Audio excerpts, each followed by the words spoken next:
Guys, anong tawag sa inyo nito? Ito po yung kamuting kahoy. Kamuting kahoy na binilad.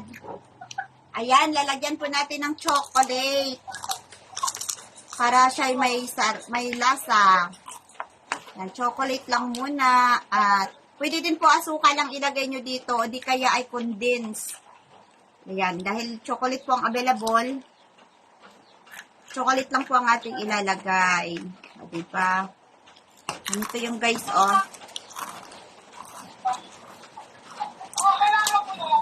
Ayan. O, diba?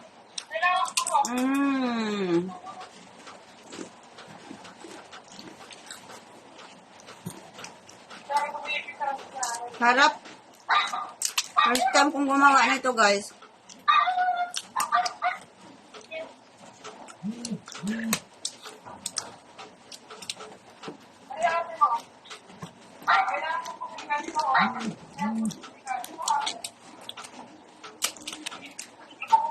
Ang sarap.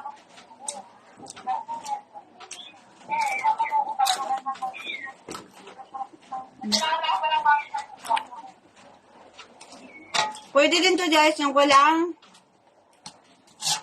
sugar or chocolate or ano. Para sa akin, mas masarap yung wala siyang, yung normal lang ang lasa niya. So yun. Mas gusto ko talaga itong ganito lang. Mas crispy siya.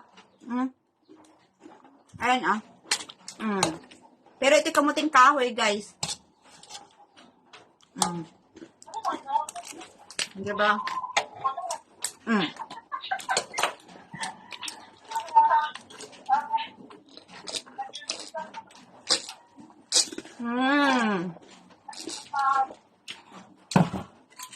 Pag nagda-diet guys, walang chocolate. Pag hindi ka nag-diet, edi may chocolate, may tamis. Pero kung nag-diet ka, ayaw kang gumamit ng chocolate or sugar. Dahil hindi ako nagda-diet.